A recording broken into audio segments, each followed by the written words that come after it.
This is Glass City Humanist, a show about humanism, humanist values, by a humanist.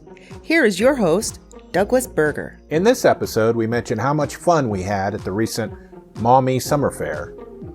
Then we talk about how Christian nationalists like State Senator Teresa Gavarone violated state rules to hijack the upcoming Reproductive Rights Amendment vote in order to lie about what it actually does for pregnant individuals in the state. Glass City Humanist is an outreach project of the secular humanists of Western Lake Erie, building community through compassion and reason for a better tomorrow.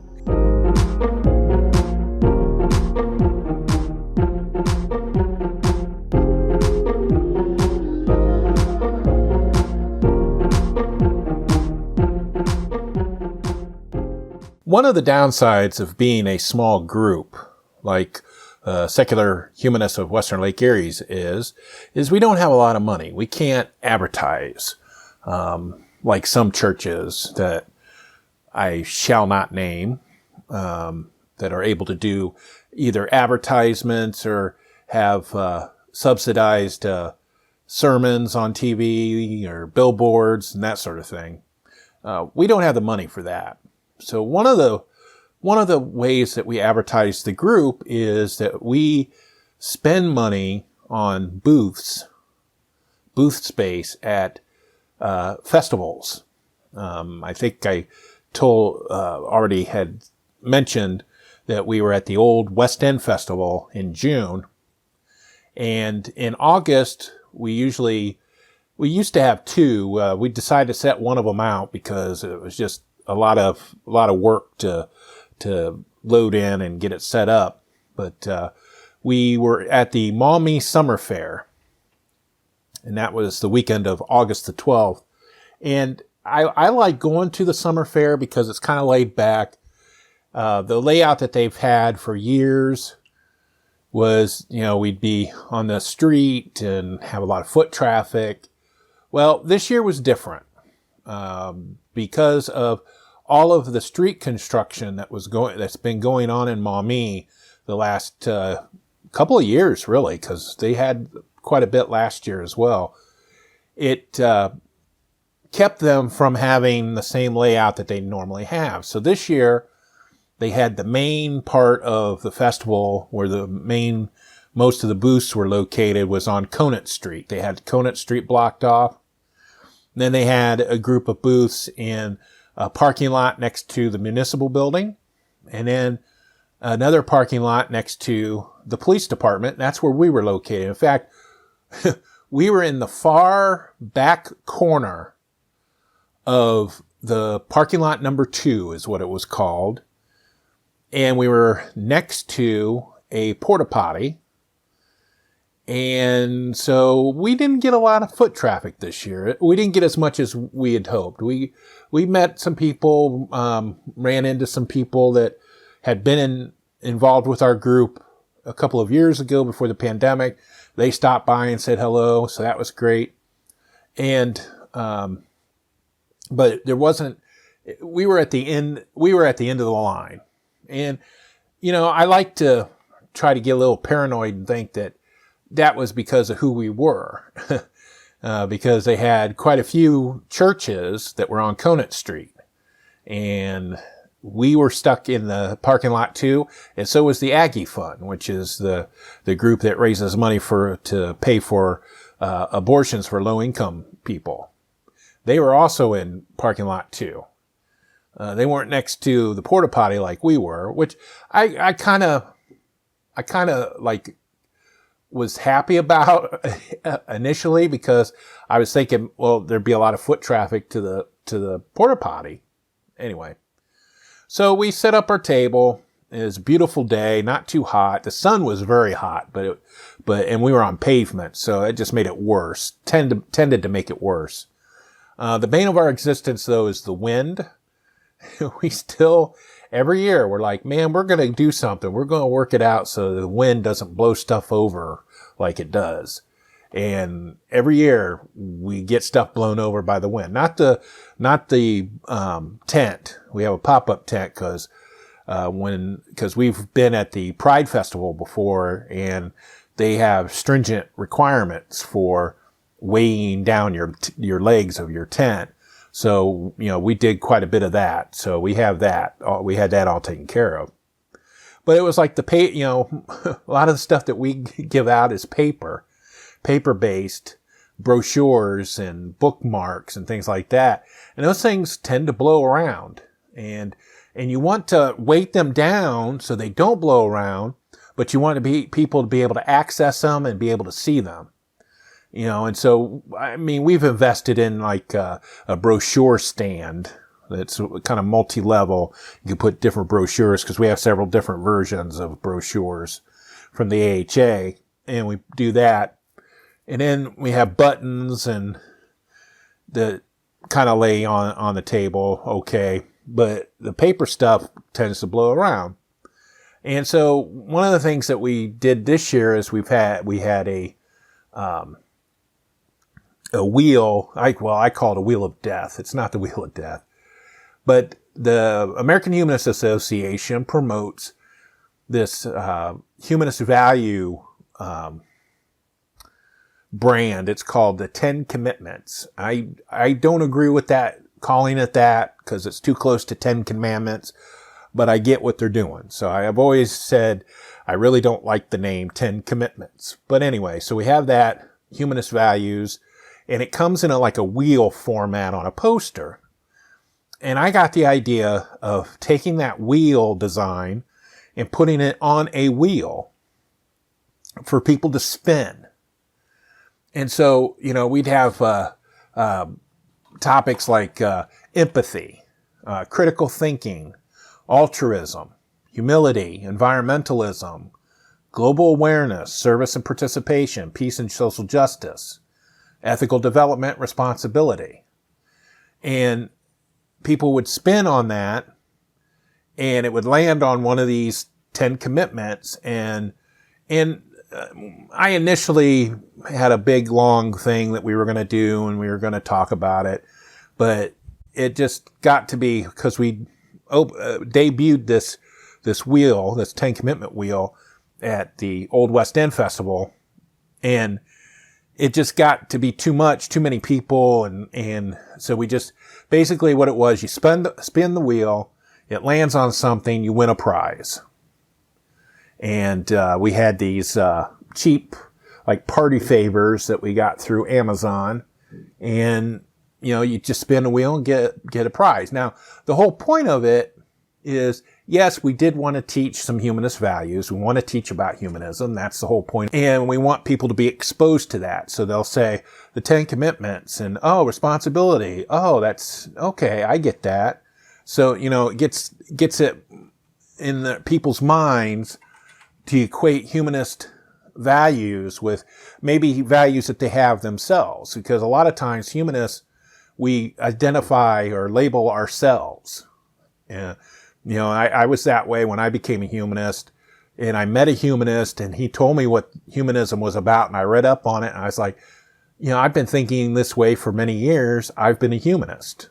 And so that's basically what we wanted to do. And we also wanted to give something for kids to do too. And it was so great because a lot of the times we'd have these younger people come up to spin the wheel, and it would land on like altruism. And a lot of times the parents would say, hey, Timmy or Janie or whatever their name was, whatever the kid's name was, do you know what altruism is? And sometimes they would know it and sometimes they wouldn't. And if they did, the parent would say, well, what does it mean? Or we would say, what does it mean? And they would say, or the parents, if the kid didn't know what it meant, then the parent would briefly summarize it. And it was something that we had planned for this thing anyway, was to, for people that, if they didn't know what these particular values were, that we would explain it. And so it's so great to see, more often than not, the parents did that. They really took the opportunity, it's the summer vacation, it's shortly before school starts back up, taking the opportunity to get their kid thinking again, getting the wheels in the brain turning, getting them greased up, getting them warmed up for the school year. So that was a lot of fun. We did a lot of that. And so I'm really happy with how the prize wheel turned out. And we have 10 commitments, but I think there's like 15 slots on the wheel. And so we filled up the extra spots, for a free spin.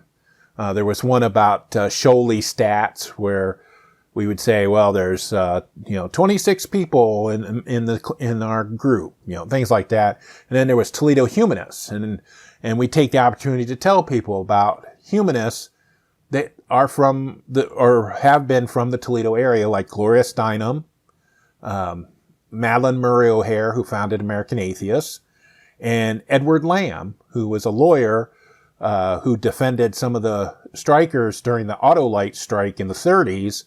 And he owned some TV and newspaper properties and took the FCC to court because they tried to deny his license, calling him a communist, and he won in the Supreme Court. And so he lived in Maumee, and he hosted a get-together for Martin Luther King Jr. when he came to Toledo in 1967. So, it's great to be able to tell people about Toledo Humanists. So we do that in this booth. Now, of course, we do occasionally get it. It's not been a problem, but occasionally we'll get somebody who is not a fan of humanists, or they don't know what humanism is, and when they find out, then they kind of roll their eyes and they walk away. And we had this one woman who said, "Oh, I've never heard of humanists. What are you? What do you do?" And when we say, we're a group that's looking to improve community for a better tomorrow without relying on God, they kind of go, "Oh," and they roll their eyes, and then they walk away. I know when I worked when I was with my group in Columbus, we usually would have a booth at ComFest in Goodale Park. And every once in a while, we would get one of these evangelicals that would come by and try to debate us. So that's always something to watch out for. But we've been pretty good here in Toledo with our booths. We usually don't get somebody that's wanting to waste our time trying to debate the existence of God or how great their religion is. And so we all have a fun time at doing these booths, and I look to see that as our group grows and we get more people, and I get it. Some people are shy. Maybe they're not knowledgeable enough or feel they're not knowledgeable enough. And so they don't want to talk to other people in a public space like that. Maybe they're trying to hide the fact that they're humanist, and that's fine. I don't force people to work the booth. Usually it's been really just three of us. It's been Sean, myself, and our board member Ed. We've had most of the work on these booths, but we did at the summer fair. We had one of our members help out, which was great, Tim, and he also helped out in June at the Old West End Festival, along with another person, a woman who wasn't even a member, but had come to a couple of meetings, and she eventually became a member because she had a good time working the booth. So what we've been thinking about is having another booth at the Old West End Autumn Festival, which is usually held at the Agnes Reynolds Jackson Arboretum, which is kind of ironic, is because Agnes Reynolds Jackson was the impetus for creating the Aggie Fund to support abortion rights and to pay for abortions. And so if you do attend these festivals, check out our webpage. Check out our webpage, humanistwle.org. Usually it's on there that we tell people where we're going to be at. And if you see a booth, just stop by and say hello. We'll chat with you for a few minutes. Always happy to do that. And if you have any questions about humanism, feel free to ask. And that's what we're there for. For more information about the topics in this episode, including links used, please visit the episode page at glasscityhumanist.show. There is going to be a reproductive rights amendment on the November ballot this year. Even after the anti-abortionists in the Ohio legislature and in the state tried to several times to try to keep it off the ballot, it is going to be on the ballot. They turned in over 700,000 signatures, and they only needed about 450,000. So they wanted to make sure that it got put on the ballot. Now, the next step after it's officially declared on the ballot and the signatures are valid, they have to come before what's called the Ohio Ballot Board. And their sole job, is to come up with a summary of the proposed amendment that appears in the voting booth when you go to vote on this amendment. A lot of times that these amendments and changes are multiple pages. Some can be like 5 or 6 pages, and people aren't going to read all that. So they just want a basic summary on the ballot that they can use to decide if they want to vote. To make sure that they're voting correctly for the one that they want to vote for. And the Ohio Ballot Board is made up of 5 individuals, 3 Republicans and 2 Democrats. 4 of those people are in the legislature. Well, 3 of them are in the legislature. And it's chaired by the Secretary of State, who has a vote in these proceedings. And also, I guess there's a regular person, a civilian that's been appointed. I'm not sure the cast list, as it were, of the ballot board. And so what I wanted to do today is I wanted to play a clip from the Ohio Ballot Board on August the 24th when they are considering the ballot language for the Reproductive Rights Amendment. And according to this meeting, that is going to be called State Issue 1. There was also another ballot issue that they were working on today at that meeting, which was to legalize recreational marijuana use. And so that's going to be State Issue 2. But this meeting was 27 minutes long, according to the Ohio channel. And they're the ones that record all the committee hearings and legislative events and things like that. You should check that out. Google it or duck goose or whatever you do with it, and find the Ohio channel. And they have archives of videos like this one that I'm going to share. And so I want to point some things out. The first thing I want to point out is that Frank LaRose, the Secretary of State, is against this amendment. He's been campaigning against this amendment since the petition process started. He tried to change the rules with another State Issue 1 that was just voted on in August that would have changed the rules and required 60% approval for any amendments. He tried to do that. He went around the state campaigning again to pass that state issue. And it failed by 14 points. Because not only would that raise the threshold to 60%, it would have required signatures from all 88 counties. And so a lot of grassroots people, even religious groups that want to institute their Bible views into law, would have a tough time getting an amendment put on the ballot. And that was and he was adamant that this was about abortion, that state issue was about abortion. So he is not a fan of this amendment coming up. So he has done everything he can, and he's running for U.S. Senate.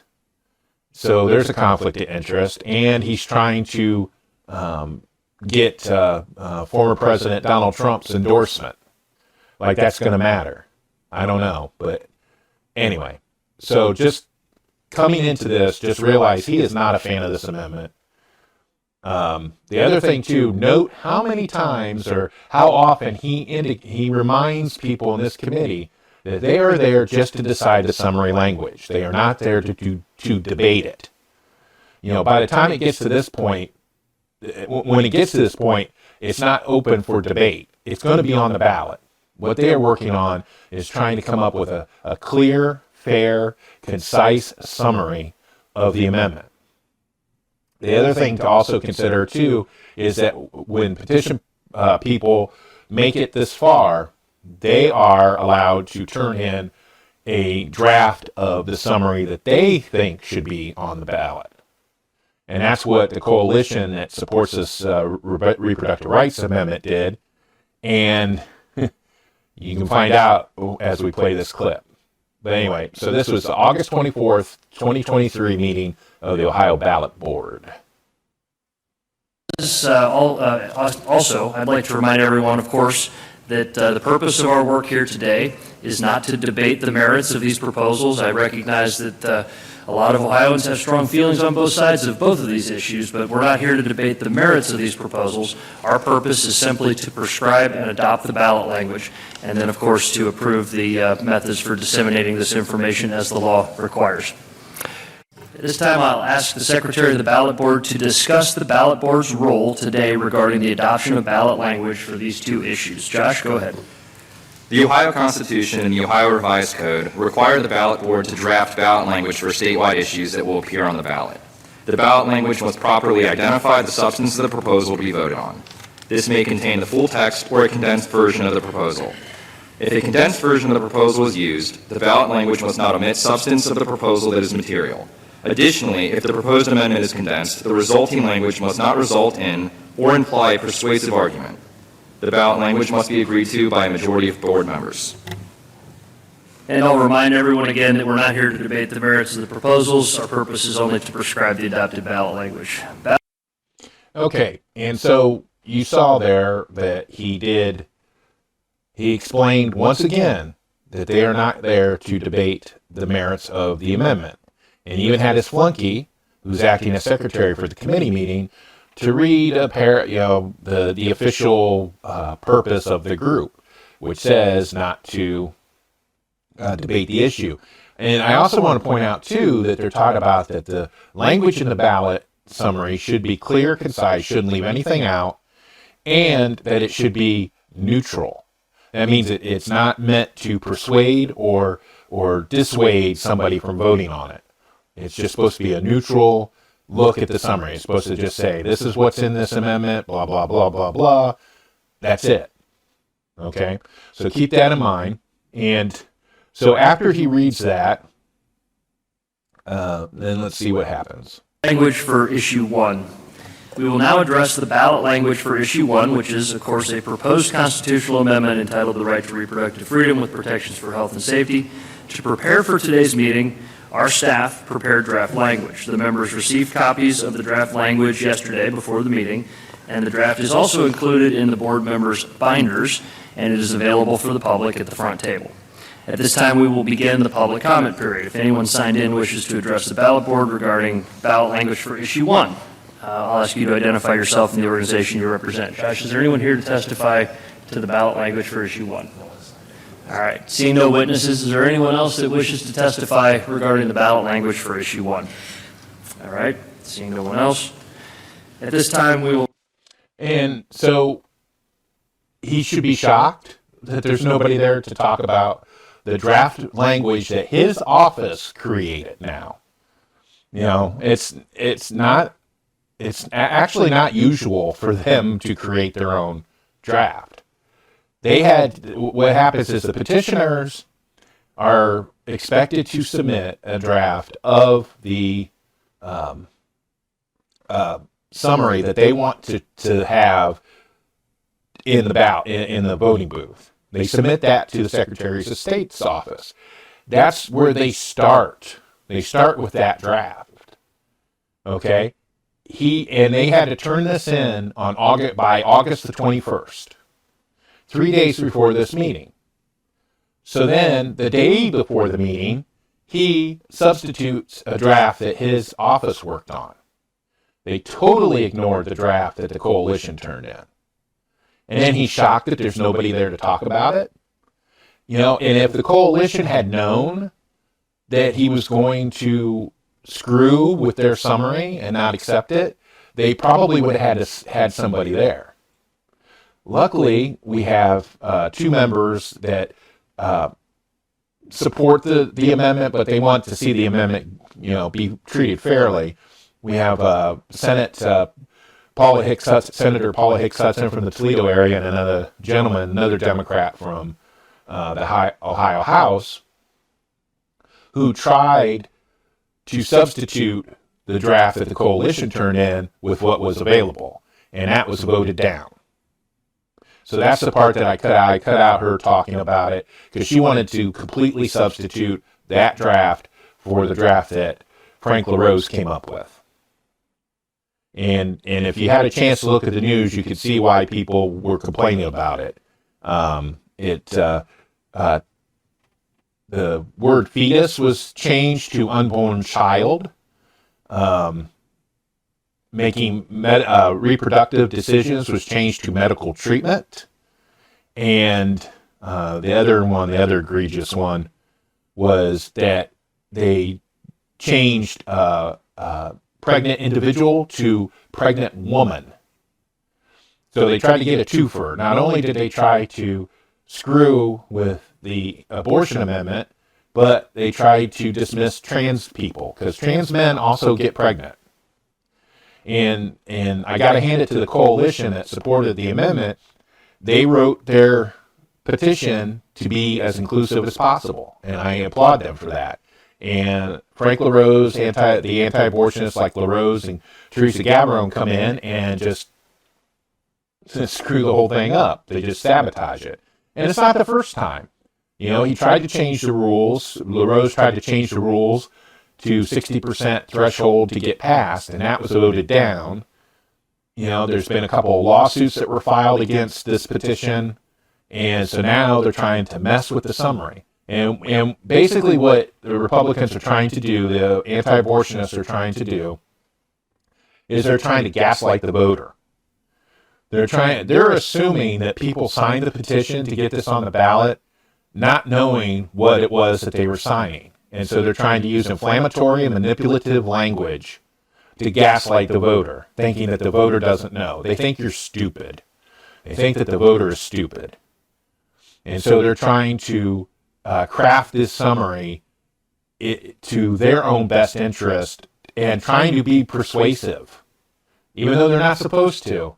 That's what they're trying to do, and that's what these Christian nationalists do all the time. Is they twist and manipulate and gaslight people all the time.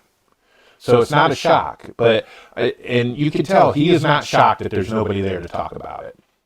So I cut the part with Senator Hicks Hudson talking about it, and because then they voted on her amendment and it was voted down. Now there is currently no motion on the floor. I've worked with groups before. We used Robert's Rules of Order. You got to have a motion on the floor, and it gets seconded, and then you invite discussion. And so he's inviting discussion now, and you'll find out why shortly. Move on to board member discussion. Any discussion from the board members regarding the ballot language? Further discussion. Senator Gavarone, I believe you had something. Thank you, Mr. Secretary.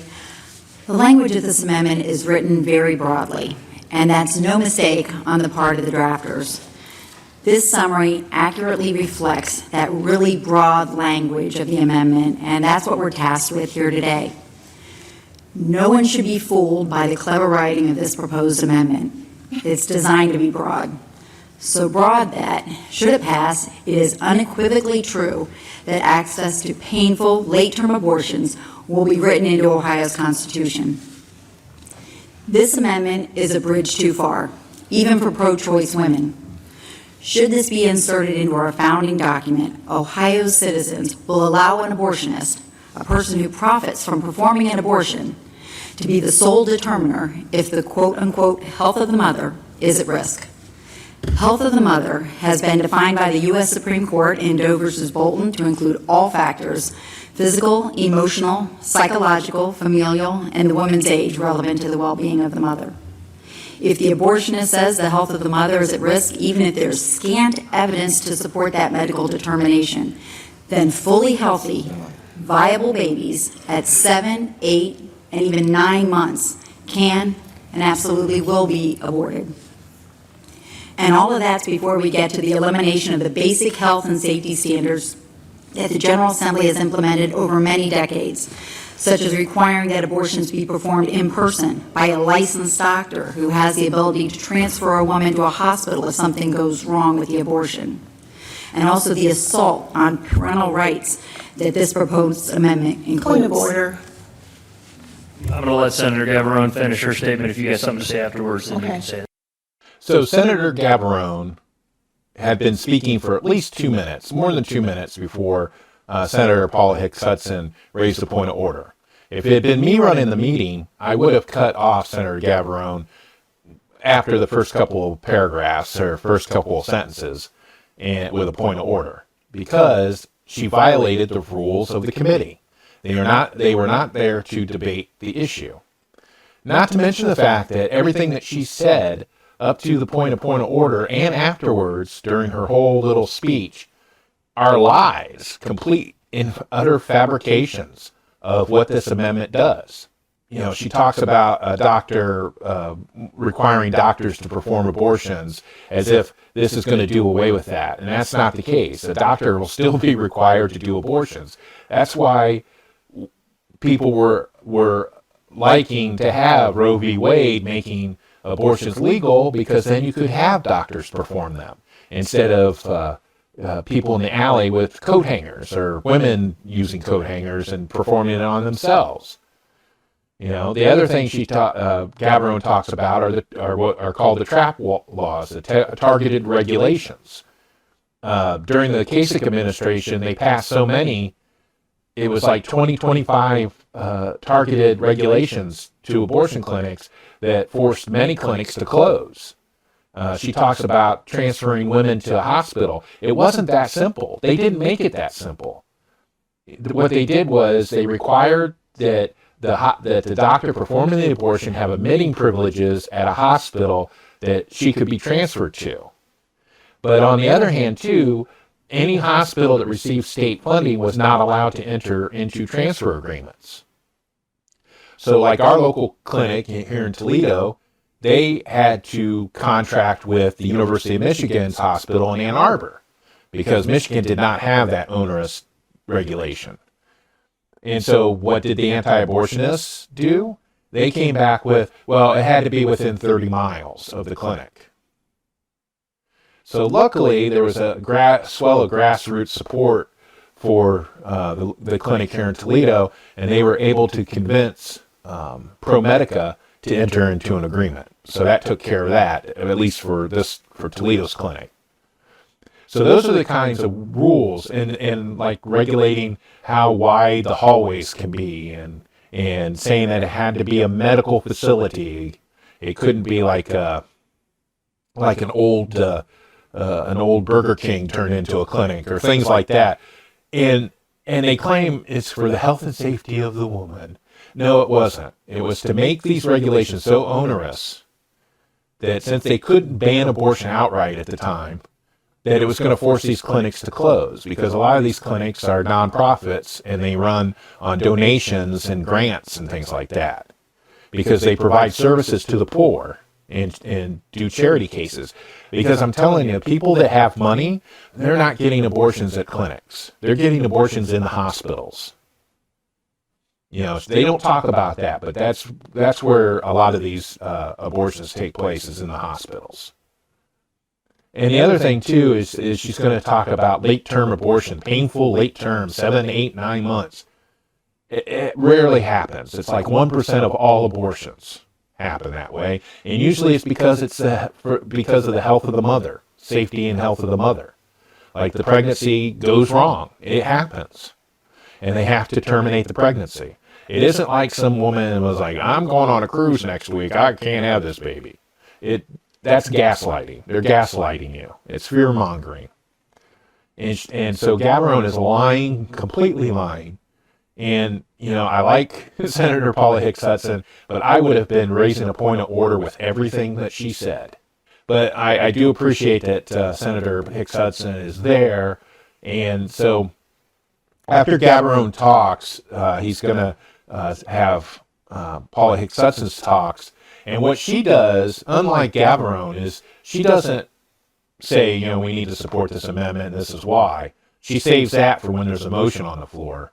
But what she does is she tries then, since she couldn't get the draft substituted, she goes in and tries to amend it to change some of the wording. And we'll see how that goes. So let's move on. The truth about this dangerous proposed amendment is hidden behind overly broad language. As a woman and a mother, I consider it an abomination that we're even talking about amending our Constitution to allow for painful late-term abortions. An abomination. This is a dangerous amendment that I'm going to fight tirelessly to defeat. But that's not why we're here today. We're here to create ballot language that accurately describes the proposed amendment as written. I wish the language would have been more specific to the voters as to what this proposed amendment actually means and the disastrous consequences on women and families, as I've been urging up through today. But I am thankful to have played a part in setting the record straight, and I'm proud to help deliver the truth to Ohioans about this dangerous proposal.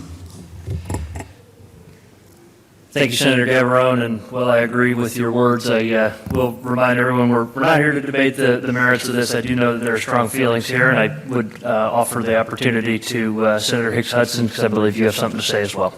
I appreciate that, Mr. Secretary, and I am appalled that we are, and then under this third bullet point, prohibit the state of Ohio, not the citizens, but the state of Ohio from directly or indirectly burdening, penalizing, and I would also add discriminating or prohibiting abortions.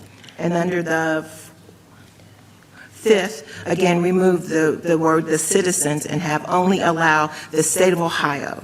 And then lastly, to remove the, as I always allow, an unborn fetus. We put that in as opposed to an unborn child to be aborted. Thank you, Senator. Further discussion? Josh, please call the roll, as has been moved by Senator Hicks Hudson and seconded by Representative Forehand. Senator Hicks Hudson. Yes. Representative Forehand. Yes. Senator Gavarone. No. Secretary LaRose. No. Mr. Morgan. All right, the motion fails. At this point, I move to approve the ballot language as presented and shared with the members last night and presented here in the folder. Is there a second? Second. Seconded by Senator Gavarone. Discussion on my motion. Representative Forehand. Thank you, Mr. Secretary. I think, again, it's just important to remember the purpose, why we're here, to try to produce language that the voters, when they enter the polling location, enter the ballot booth, they look at it for the first time, that it fairly and accurately reflects the proposed change in the law that's going to have. And for the reasons that we discussed before, I would submit this is not a fair and accurate representation of the change in the law. And so, again, I would urge a no vote with respect to the motion. Thank you, Mr. Secretary. Thank you, Representative. And I would respond that having worked extensively on drafting this, I do believe that it's fair and accurate. Again, I think that we agree to disagree perhaps on that. And of course, the written text of a 250-plus word constitutional amendment creates what I consider a number of very substantial changes to the Ohio Constitution. We tried to summarize that the best way we can and make it a clear statement here in the ballot. And what he doesn't tell people is that his draft was actually longer than the draft that was turned in by the coalition. And so that language does not fairly or accurately describe the amendment. Further discussion on my motion? Again, having been moved and seconded that we approve the language as drafted, Josh, please call the roll. Senator Hicks Hudson. No. Representative Forehand. No. Senator Gavarone. Yes. Secretary LaRose. Yes. Mr. Morgan. By a vote of 3-2, The motion carries, and the language is approved for the ballot. So there you have it. By a 3-2 vote, they adopted LaRose's draft that uses inflammatory and manipulative language that unfairly characterizes the amendment and doesn't fairly describe it and what its implications are. It also leaves out many of the reproductive choices that was included in the original petition. And again, they think that the voter is stupid, that somebody's going to come into the voting box and see it for the first time and say, what the heck is this? Well, I'm going to vote no. And I hope that voters are not stupid. I don't think that they are. This issue has been raging in Ohio for the last couple of years now, especially after the Dobbs decision. And so I think that people are up in arms about it, and they're really they're focused on it. And so we just have to vote again in November to take care of this. And I will point out, too, that this meeting was 27 minutes long, and a majority of that time was spent on this issue. When they moved on to the cannabis issue, there was no discussion. They accepted the draft summary from the petitioners, and they voted unanimously to accept it. So there you go. I mean, that's proof positive that the Christian nationalists like LaRose and Gavarone pulled out all the stops and tried to use every trick in the book. And they think that they're like 2 moves ahead of everybody. And so hopefully that's not the case. But we'll find out in November. Thank you for listening. For more information about the topics in this episode, please visit the episode page at glasscityhumanist.show.